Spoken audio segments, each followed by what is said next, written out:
Okay, so good day. So this is Engineer Rex, and this is the part 2 of the discussion about the working strength design. So for the last topic that we have been discussed, meron na tayong dalawang example problems na na-solve. Yung isa ay uncrack, tapos yung isa naman ay crack sections, na kung saan sa crack sections ay pinakita natin yung dalawang way ng pag-solve, no? Yung gamit yung formula na merong JKBD squared, yung solve for JK, tapos masosolve na natin yung FC and FS, and at the same time yung gamit lang yung inertia at saka flexure formula na MC over I. So again, yung JKBD squared ay applicable lang sa na approach, yung JKBD squared na approach ay applicable lang sa rectangular, while yung isa naman po ay applicable sa kahit anong section, hindi lang siya pang rectangular. So yun po yung kinaibahan nila. Okay, for the next problem, meron naman tayong problem dito about the balance steel. Check lang natin yung balance moment capacity. Okay. So, meron ditong problem. So, a reinforced concrete beam having a width of 300 mm and an effective depth of 530 mm is reinforced with 5-28, 5 piraso raw, no? So, for the solution, so you can write the given. So, for the solution of this problem, so meron tayo ditong RC beam. Tapos, meron siyang 5 bakal. So, since hindi niya naman sinabi kung paano yung orientation ng bakal, we can denote this as one reinforcing bar, no? Pero, indicate natin dito na meron siyang 5 28 mm diameter. So, meron siyang 300 mm. Tapos, effective depth daw na 530 mm. So, again, Fs given po 128. So, yan yung strength ng ating steel. Fc prime is equal to 28.7 megapascal, and yung ating N ay equal sa 8. No? So, since binigay na yung ating N, we don't need to compute for the value of N na yung may formula tayo, no? Na ES over EC.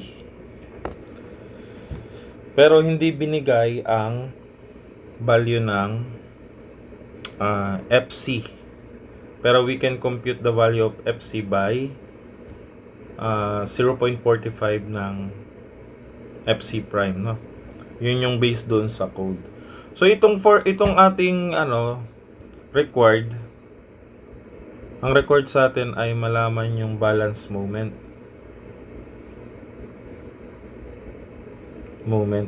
Ibig sabihin ng balance moment, yun yung moment ng ating reinforced concrete at saka ng ating steel bar na kung saan sabay mag-yield, sabay bibigay yung ating concrete. So, again, to solve for the balance moment, meron tayong formula dyan na 1/2 FCKBD squared, no? So, yung M natin ay 1/2 FC JKBD squared.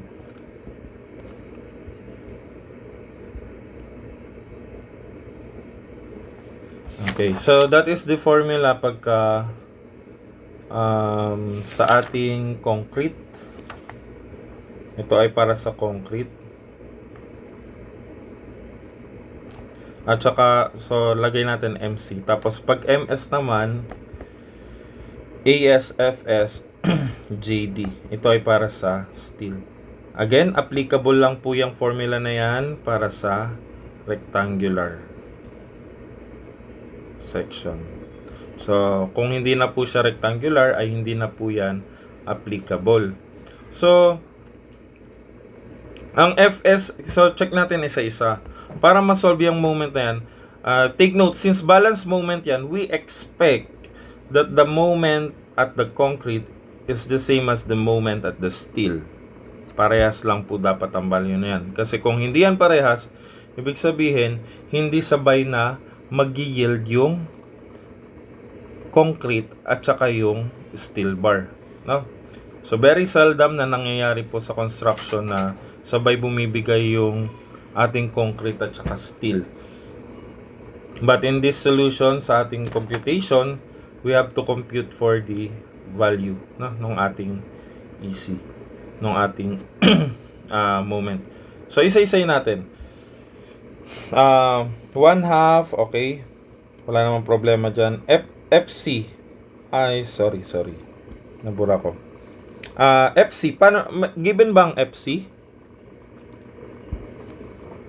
Given bang FC? Hindi given ang FC. So, kailangan isa-isayin natin yan, no? Para malaman natin. Ang FC ay hindi given, but we can say that FC, based sa code ng NSCP 2015, kapag siya ay flexure, since flexure ang topic natin, that is just equal to 0.45 ng FC prime. So, that is 0.45 multiplied by FC prime, which is 27 megapascal. So, by computing this value, so 0.45 times 27, so that will give us 12.15 megapascal na po yan. No? Okay, so that is the value of FC. So, wala na tayong problema dito sa FC. Check na to.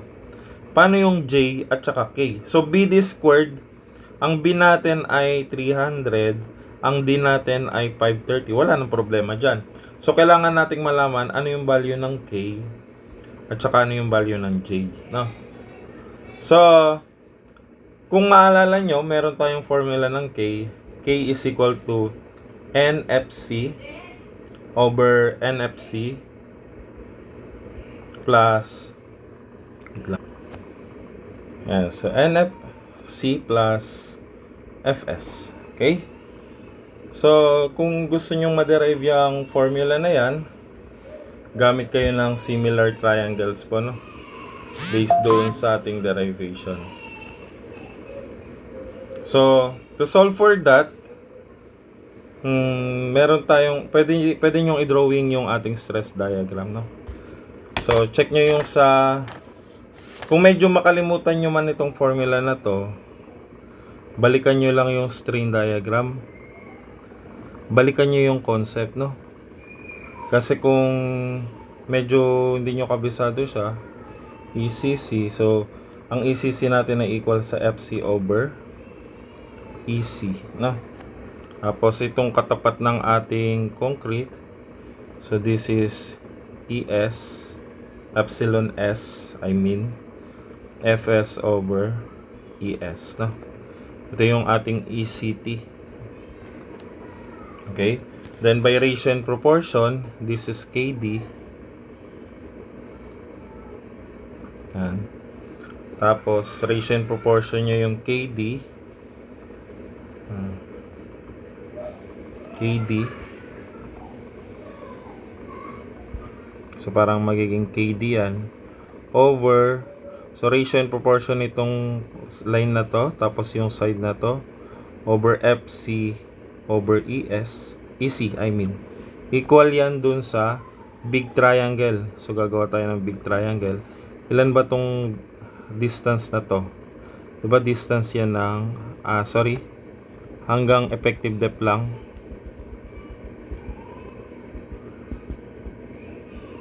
So, hanggang dito lang siya. Ano tong distance na to? D. Okay. Tapos, ano po yung distance naman na nandito? Ayan naman ay so, equals yan sa D over Fs over ES plus, kasi ito yung Fs over ES eh. So, ratio and proportion dito sa side na to, Fs plus ES plus FC over EC. Ayan. So, tapos pagka sinolve nyo yung value ng K, you will arrive with the formula NFC over NFC plus Fs. No? Yan po yun. Sige. So, you can use this formula, yung una, or this formula. Ito, concept-based, pero gagamitan mo pa siya ng algebra, kaya siya magiging ganyan, no? Yan. So, pwede natin gamitin to. Sige, solve natin. So, meron tayong n, which is 8, multiply by fc. The value of fc is ito po, 12.45. 12.15 over yung n. Yung n is 8 multiply by, okay. So, fc 12.15 plus fs na 12. Okay, so that value of k is equal to 0.432. Then, for the value of j, okay, so, pwede kayong bumalik dito, no, sa formula na to. And madali lang patunayan na itong formula na to na nauna ay same lang doon sa pangalawa, no. So, pakita ko lang ng saglit, no. So, to solve for k, ang mangyayari dito ay, di ba KD siya over FC over EC is equal to D over Fs over ES plus FC over EC. So dito, pag dinivide mo yan both sides by D, magka-cancel na yung D.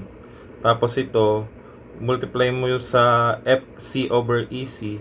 So magiging K now is equal to FC over EC all over Fs over ES plus FC over EC.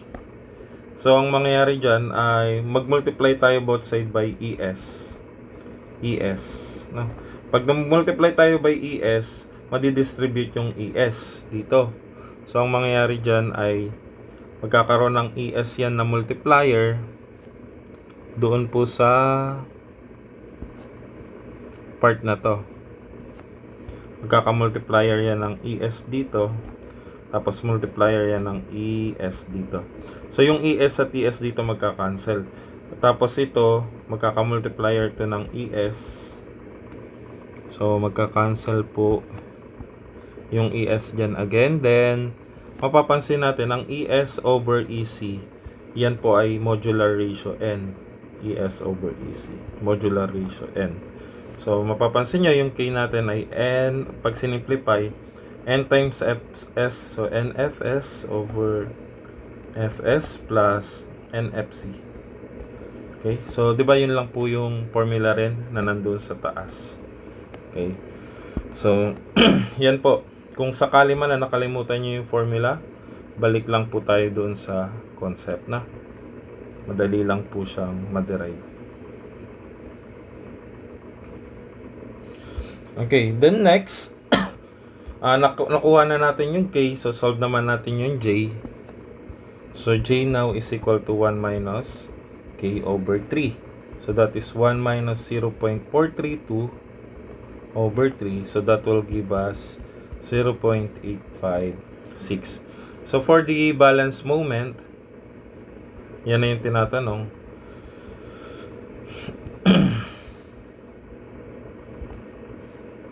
So, ang balance moment natin ay M is equal to 1/2. Pwede na tayong mag-proceed doon sa concrete, no?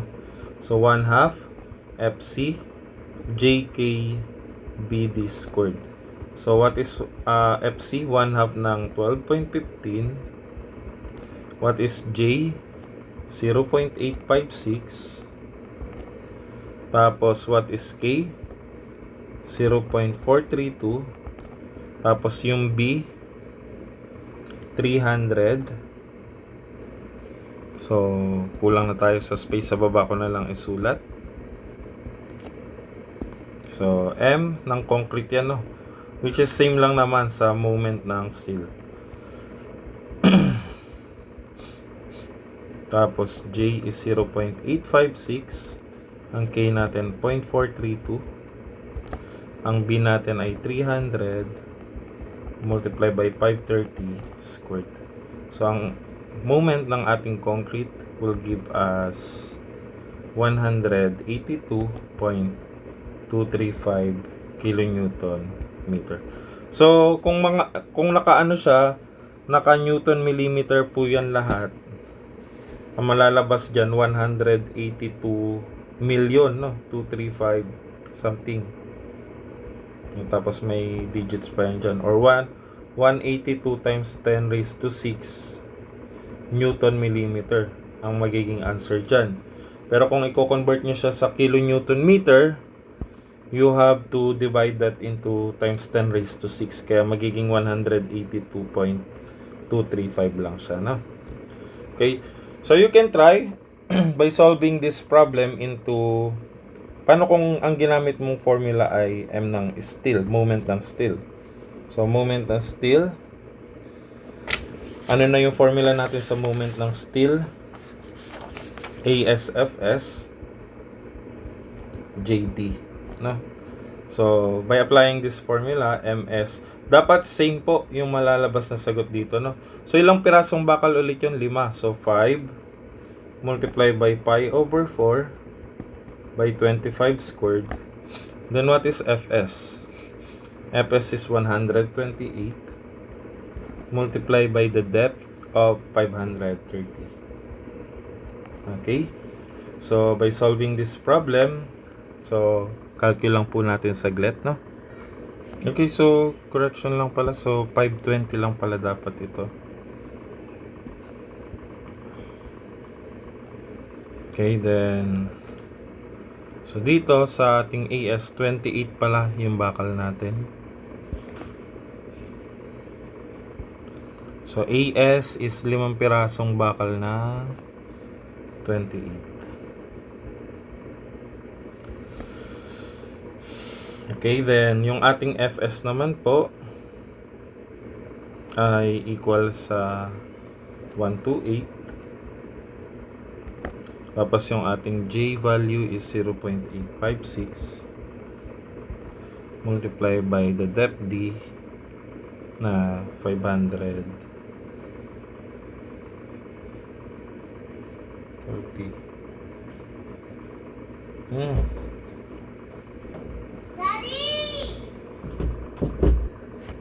Okay, so 530 ang nakalagay dito, no? So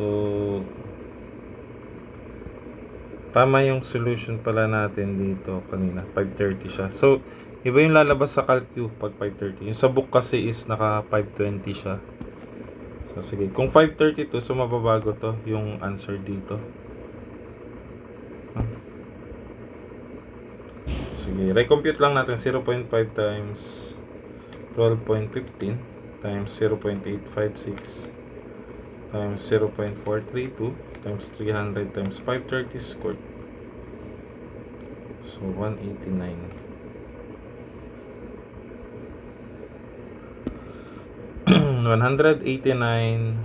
million 0.31, no? Pero pagka naka Newton millimeter yan, kung gagawin natin kilonewton meter, so magiging 189.31 na lang. So dito ASFSJ, ang J natin ay 0.856, tapos yun din natin ay 530, no? So kung gagamitin nyo yung reference book, ay meron lang kayong mapapansin na error doon. 520 yung nagamit niya, pero ang nasa given kasi is 530. So we have to stick doon sa 530 na value ng depth, na. So MS now is equal to 5 times 0.25 pi 28 squared 128.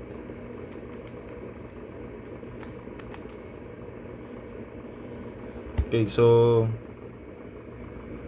ang lumabas na value ay 178, no? So kung dapat kasi magpaparehas yung value nito, moment capacity of the beam.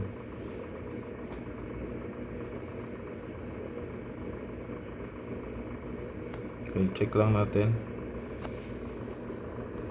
Okay, so hindi talaga nagparehas, no? So 178.79 kilonewton meter. So ibig sabihin pagka ang ano niyan, hindi siya nagparehas, pero ibig sabihin once na na-reach yung moment capacity na 189.31 at saka 178.79 kilonewton meter, doon na po magkakaroon ng failure o sabay na magfe-fail yung ating RC beam, no? So which one is the balance moment capacity of the beam? Yung sa atin po bang moment ng concrete or yung sa moment ng ating steel? So kung matatandaan nyo dun sa part 1 ng discussion natin, the smaller value of the moment will govern, no? So choose smaller. So therefore, the moment capacity, sinong mag-govern, yung 189 or yung 178? So the moment capacity is the smaller between 189 and 178. So the answer is 178.79 kilonewton meter. Okay. Okay. So yan po yung magiging balance moment natin. And then for the moment capacity ng beam natin ay parehas natin silang hindi na siya balance, no? So moment capacity, magkaiba yung balance moment capacity sa moment capacity of the beam. So dito ay gagamitin natin ay pwedeng yung solution 1 or solution 2 ng ating problem doon sa solution 1 or solution 2 nung kagaya sa problem number 2 natin, no? You can use that. Okay? So this is for the letter A. So for the letter B solution, kailangan natin gawin ay kung ano yung mas prefer yung solution, yun yung gamitin nyo, no? So dito kasi is naka 530 yung ating depth, no? Pero yung dun sa book ay ginamit niya ay 530. So check nyo na lang kung magiging same yung magiging sagot niya, no? So again, mas maganda i-redraw natin yung beam dito. So meron tayong 530 tapos 300.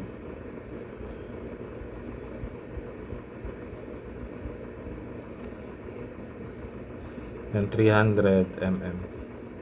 Okay, so for the moment capacity, magkakaroon niya ng tinatawag na neutral axis again. So let's say ito yung neutral axis niya. So half of yung part ng beam na ito, yan yung mako-cover, no? Then meron tayong AS dito. Okay? So mangyayari moment ng top equal sa moment ng bottom, no? So moment above equal sa moment below, no? So if this is B, so 300 mm to, no? And this is, let's say this is distance x, no? Okay, so let's try to solve. So what is the area? Moment is area times yung distance, no? So 300 times x multiplied by x over 2 is equal to yung ating NAS, ang ating value ng N ay 8. Ang AS natin ay pi over 4 28 squared. Okay, tapos D minus X. So ano yung D natin? What is the effective depth? 530 minus, so ang distance kasi na tinutukoy dito ay ito. So that is 530 minus X. Okay? Then be careful lang, no? Hindi magiging parehas yung sagot natin sa book since 520 ang gamit niya dito sa depth. Na kung saan dapat ay 530 po, no? So may typo correction lang po doon. So let's try to compute. Okay, so meron pa pala tong multiply by 5 kasi 5 yung bakal, no? 8 times 5 multiply by 5 bakal na pi over 4, 28 squared. So this will give us 224.11 millimeters by, pwede nyo lang i-shift solve yan sa calcu, no?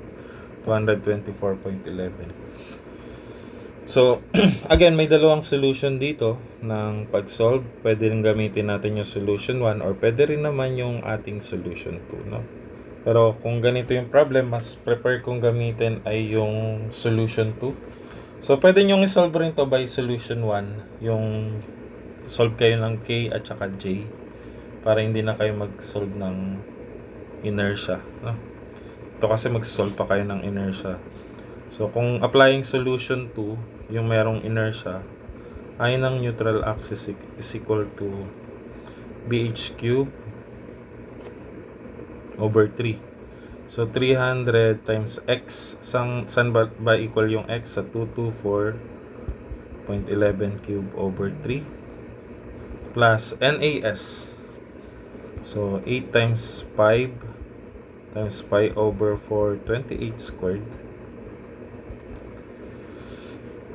D minus x. So, 530 minus yung value ng x na 224.11 tapos squared yan, no? So, ang inertia ng neutral axis natin, compute lang natin. So, that is 3,430.20. Ang unit ay times 10 raised to 6 millimeters to the fourth, no? So, gamitin nyo yung syntax na eng para ma-reduce siya into times 10 raised to 6. Okay, so then, dahil na-solve na natin yung inertia, we can solve for the concrete. What is the formula for the concrete? So, FC, M ng concrete, multiply by X. Bakit X? Kasi yung distance ng concrete hanggang dun sa neutral axis ay x over yung ating inertia ng neutral axis, na. So, ang moment natin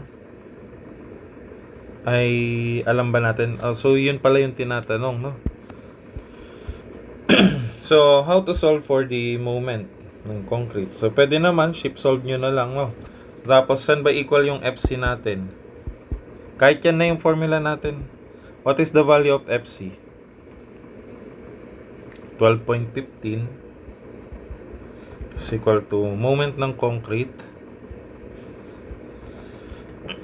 Tapos distance ng x, 224.11 all over yung inertia na 3,430.20 times 10 raised to 6. So, solving for the value of MC, naka times 10 raised to 6 rin ang magiging sagot dyan. O, pwede rin naman mag times 10 raised to 6 ka dito para mag-cancel na yan.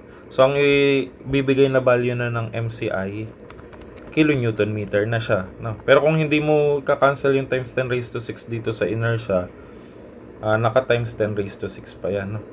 So, 12.15 times 3,430.20 over 224.11. So, the value of MC is 185.97. Naka-kilonewton meter na po yan, no? So, this is now the value of the moment doon sa concrete. Okay. So, how about the moment naman ng steel? Steel naman tayo, So, yung kanina, concrete. Yung pangalawa, steel. So, again, sa formula, Fs, huwag kakalimutan po, common mistake ng iba, nakakalimutan yung over N, no? Kahit nung nag-aaral ako dati, minsan nakakalimutan ko tong over N pagdating sa steel. So, again, we have to divide that by the modular ratio para ma-convert yung steel into concrete. So, MS. Ano yung distance? MC over I. What is the distance from the neutral axis ng steel hanggang dun sa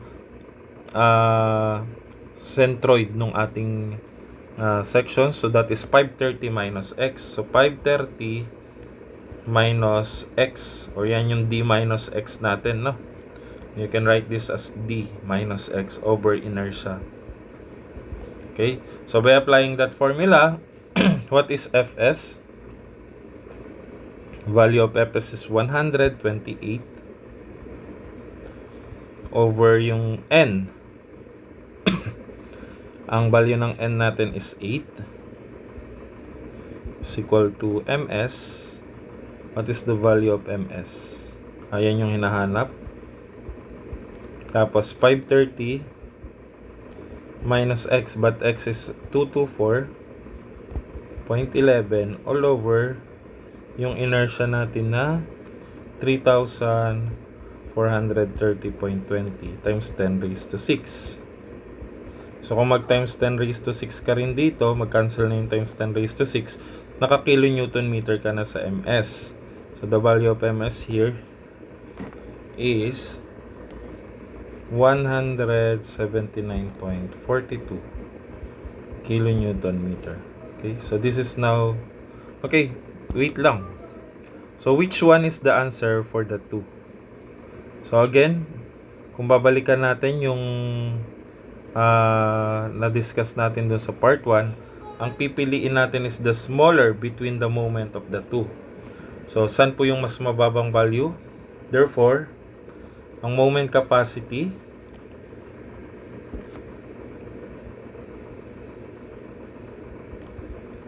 is the smaller. So, 179 or 185. So, M is 179.42 kilonewton meter. So, this is now the answer for the moment capacity of this beam. So, here is now the answer for that problem. So, try nyo na lang po kung gagamitin nyo yung formula na MS is equal to 1/2 FC JKBD squared. Parehas lang ang malapapalabas nyo na MC is equal to 185.97. At yung ating MS na 179.42. Kapag ginamit natin yung formula ng MS na AS FS JD. Again, applicable lang yan kasi applicable yung formula na yan kasi rectangular.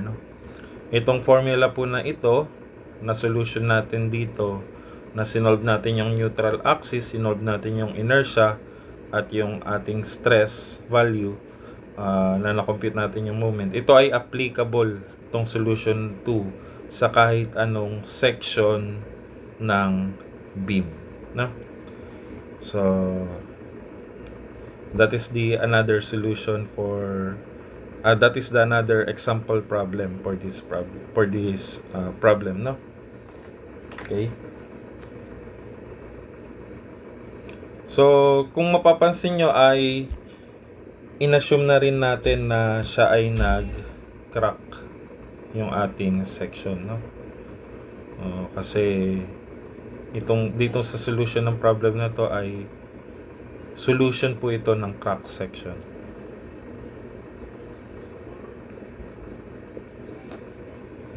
So you can verify. Minsan kasi pagka hindi na sinabi dun sa problem, ina-assume na crack section yung ating reinforced concrete pagdating sa WSD. So, pero kung gusto nyo, we can solve for FCT. So, try lang natin. Let's try to solve for FCT. What is the moment? 179.42. So, formula muna pala. So, M times H minus Y bar, or yung Y bar natin, yun yung ating X, over yung inertia ng ating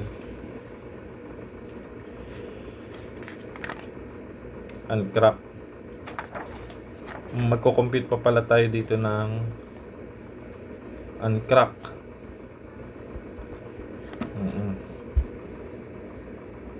So, BH cube over 12 uncrack section. Magkaiba kasi itong uncrack doon sa na-compute natin. Pwede namang gamitan natin uncrack section. So, magre-recompute kasi tayo dito ng uncrack. Ang IUT kasi natin dito is BH cube over 12. Yung buong section, no? Kaso hindi given yung distance mula dito. Kailangan natin yung H dyan. So, kailangan meron tayong distance na H. Kasi BH cube over 12 to. Hindi yan BD cube. Hindi yan effective depth, no? Plus yung ating AD squared plus NAS D minus X squared, no? Okay, so D minus X squared. Pero hindi tayo given ng H. So, dahil hindi given yung H, assume natin na siya po ay crack section na lang. Okay? Since ito naman ay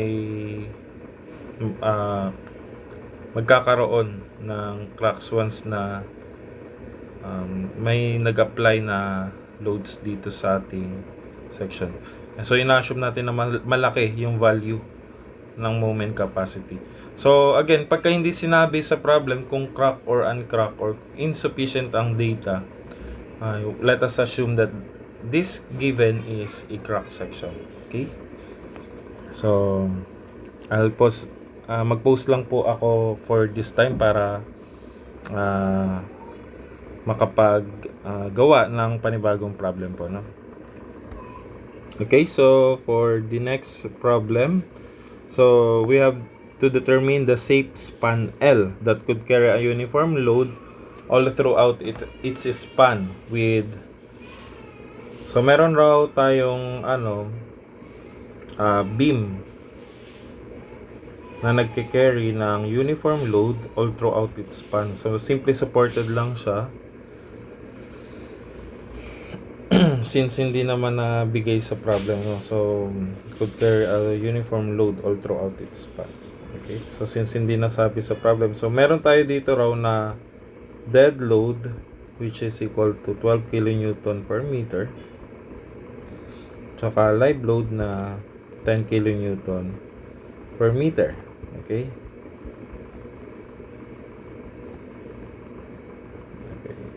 So, ang tinatanong, what is the safe span L na pwedeng i-carry? Kasi once na nag-design tayo ng span L tapos hindi pala siya safe, ang tendency is magkakaroon ng crack yung ating structure, no?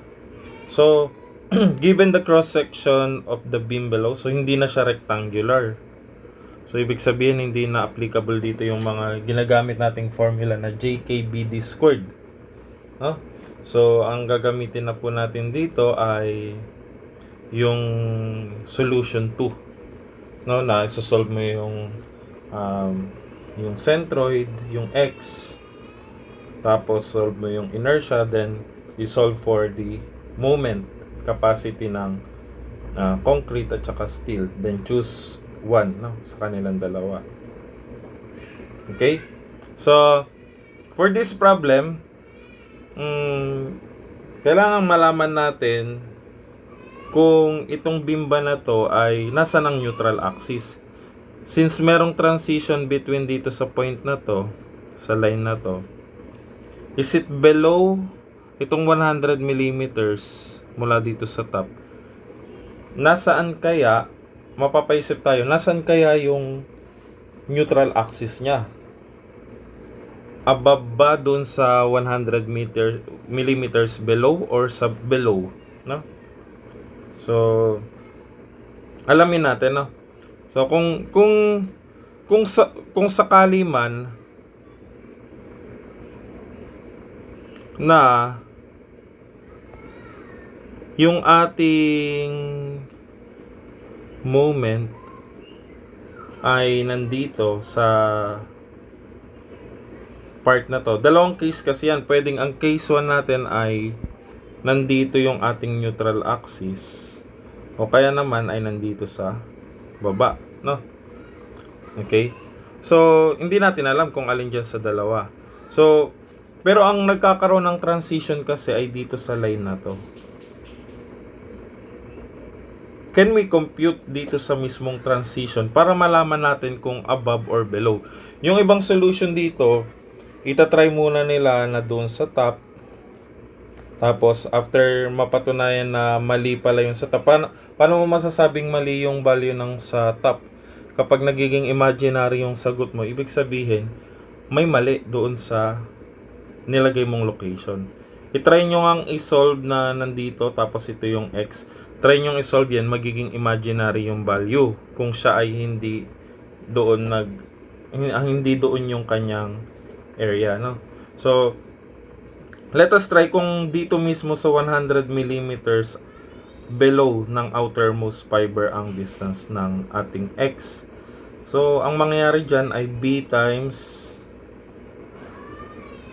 so this is 100 din, 100 tapos 100.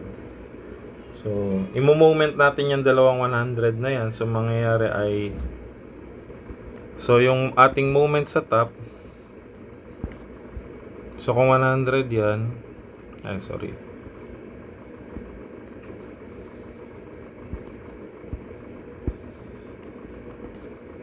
so kung 100 yan, 100 times 100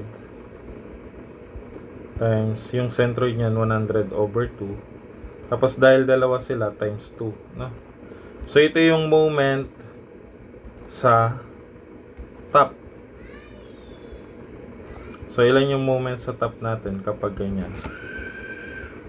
100 times 100 times 100 over 2. Pero magka-cancel na tong 2, so parang 100 cube lang yan. So that will give us 1 million.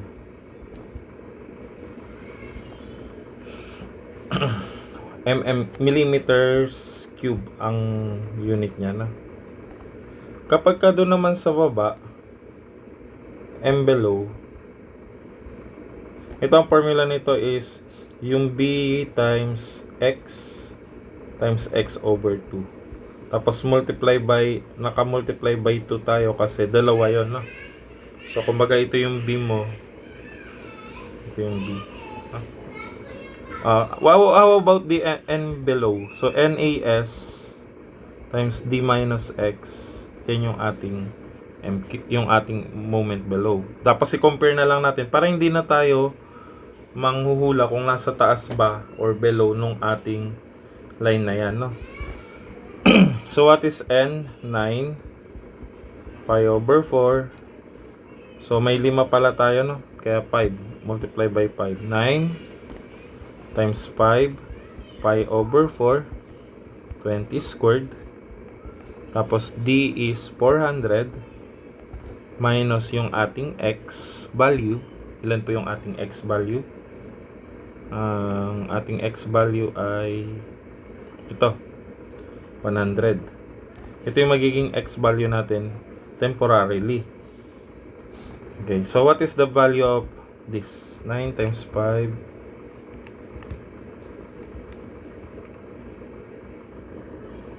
So ang value po nito ay 4,241,150.082 millimeters cube. So ano napansin natin?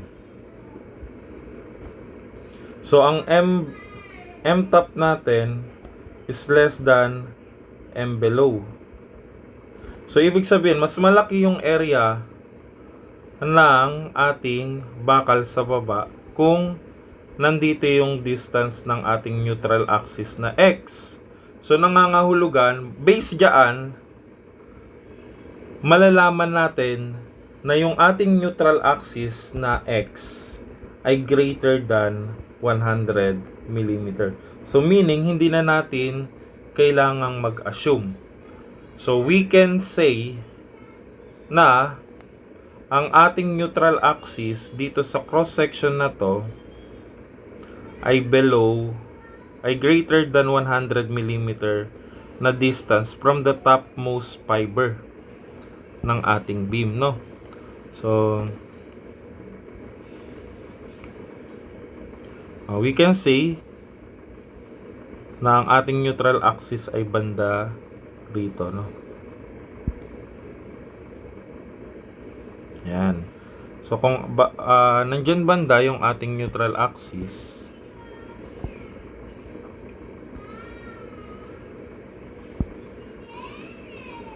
so, pwede na tayong mag-compute and we let that distance as x, no? So, itong distance na to mula dyan hanggang dyan is x distance. Then, this is the value of AS.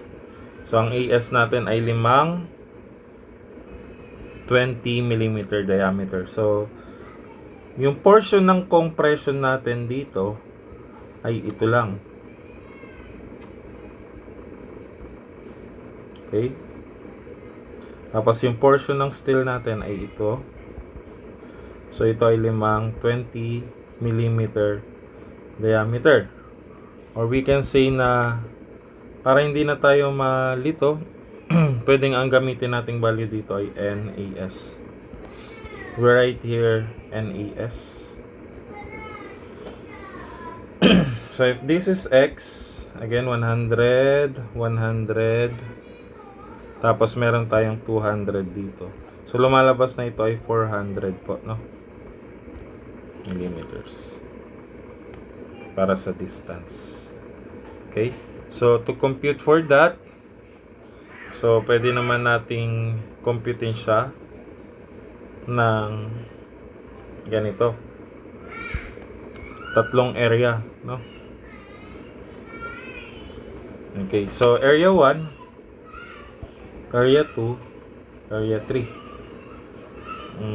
Ilan ang matitira dito, no? So medyo ano yan. Sige, M top equals sa M bottom. So ang M top natin ay 100 times X times yung centroid, X over 2. Tapos, so ito yung para sa area ng 1 and 3 na, no? Okay, so ito yung para sa area 1 at saka area 3 na. So i-plus na lang natin yung para sa area 2. Ano yung area 2 natin? If this is X, yung kabuuan, ilan yung distance na to? Kasi rectangular siya eh. So, X minus... Ilan ba yung distance dito? 100 tong distance mula dito hanggang dyan, di ba? So, this is X minus 100. So, ang base niya ay X minus 100 multiply by height. Ay, height na pala yun. Ang base niya ay 200. Tapos, multiply by X minus 100 over 2. No? So, equal sa moment sa bottom, ano yung N natin? N value is 9. How about yung ating AS value? So, 5 times pi over 4 times 20 squared. Tapos, multiply by D minus X. 400 minus yung ating X value. Yan yung hinahanap, no? So, we can use sheaf solve or pwede naman masimplify muna natin siya bago natin i-ano. So, magiging 50x squared plus, kasi 50 kasi 100 over 2 is 50. Tapos, ito pwede nang maging squared tong dalawang value na yan. Tapos, 100 times x minus 100 quantity squared is equal to so ilan yung value na yan? So 9 times 5 is 45 pi over 4 times 20 squared 400 minus x. So sheaf solve na lang natin sa calculate. Okay, so bago yun pala magkaroon tayo ng meron pala dahil 1 and 3 na to, may multiplier tayong times 2 dito sa ating equation, no? Kasi yung area to ng equation 1 and 3. So kung hindi natin i-multiply by 2, magiging isang area lang siya. So magiging value po nito ay magiging 100x squared. So solving for the value of x will give us 167.919 or 92 millimeters, no? So same siya dun sa sagot sa book. Okay? Gawin na lang natin 919 millimeters. Para same. Kung mapapansin nyo, dun sa reference book natin kay Castro ay ginamit niya yung buong area muna. So pwede naman yon yung buong area muna, saka mo ima-minus yung maliit na area. Ang sa atin naman, ang ginawa natin, yung area muna na dito, plus ito, plus yung dito, no? Pwedeng ganyan. Either way of the two will do, no? Kahit alin dyan. So, kumbaga ito yung area 1 niya, area 2. So, ito yung area 1, area 2, area 3 na ginawa natin. So, nag-times 2 na lang tayo kasi yung area 1 naman ay equal doon sa area 3. Okay? So, that is the value of x. So, ginamit na notation doon ay y. So, for the... so, then we can now solve for the inertia, no? Hindi applicable dito yung FCJBD squared, kaya kailangan obligado tayong mag-solve ng ating inertia. So, ito yung kagandahan dito sa solution natin. Dahil with respect sa base, yung tatlong yan, ano ba ang formula ng inertia with respect sa base? BH cube over 3. So, BH cube, so kumbaga 100. So, kumbaga ito 100 to, di ba? Tapos yung ating height ay ilan ba? Ito yung distance x. So, ito naman ay 200, tapos ang taas naman ito ay x minus 100. So, ito ay 100, tapos ang height niya ay x. 100 multiplied by x, but x is equal to 167.919. BH cube over 3 na lang yan, no? Tapos multiply by 2 times 2 na lang, no? Bakit times 2? Kasi kino-cover na natin yung area ng area 1 at saka area 3. Tapos plus BH cube over 3 rin ng area 2. So ang B niya ay 200 multiply by x minus 100. Ano yung x minus 100? 167.919 minus 100 cube over 3. Pero kung hindi mo alam na BH cube over 3 siya, gamit ka ng transfer formula ng inertia. Yung I centroid plus AD squared, no? So kaya nga merong topic sa statics na inertia kasi gamit na gamit sa design subjects ang inertia. Okay. So kung mapapansin nyo dun sa libro ni Castro, ito yung formula na ginamit niya, I plus AD squared. Lalo dun sa nakalutang na area, ito, pag kukunin mo ang area niya, nagamit ka ng centroidal moment of inertia plus AD squared. So yung centroidal nito ay BH cube over 12 plus yung area ng area 2 tapos yung d squared, no? Yung d dyan is yung lever arm or from centroid to the neutral axis distance, no? So recall nyo yung mga statics na napag-aralan nyo sa inertia, no? And in-assume ko na alam nyo na yung mga ganyan topic, kaya proceed tayo sa kung ano yung focus natin, no? Tapos plus NAS. So 9 times 5 times pi over 4 20 squared multiplied by 400 minus d minus x, no? Ang d natin ay 400 minus yung x natin na 167.919. Tapos naka-squared din to, no? Wag natin take note, hindi naka-squared ang moment, tapos pagdating sa inertia naka-squared siya. So let's solve for the moment of inertia with respect to neutral axis. Yan, so kung mapapansin po natin, same ang sagot natin dun sa book na 1,097,000,000. So ang daming number, no? Kung pwede nyong isulat yung lahat ng number na yan, pwede naman. 1097 989,403. Okay, pero i-eng na lang natin siya, i-times 10 raised to 6 na lang natin siya. Doon na lang tayo mag-focus tapos mag-round off tayo na. So, 1097.989 times 10 raised to 6 millimeters to the fourth, no? Pwedeng times 10 raised to 6 nyo na lang. Kasi, kagaya ng sinabi natin, magagamit natin yan dun sa flexure formula at magka-cancel yan pagdating dun sa kanyang moment. Okay. So, tatlong step lang naman yan eh. Neutral axis, step 1. Yung kanyang neutral axis. Step 2.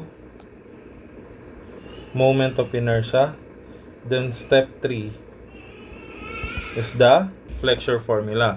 So again, for the concrete, we have FC equal to M ng concrete times X over I, neutral axis. Okay?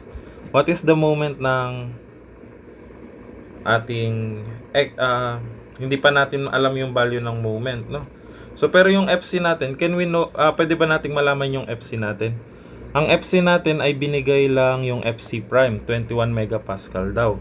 So kung 21 megapascal ang ating FC prime, ang FC natin ay 0.45 ng FC prime. So by solving this problem, so wait lang po. Okay, so FC natin ay 0.45 ng FC prime na 21 is equal to MC tapos times 10 raised to 6 yung ating X value 167.919. Sorry.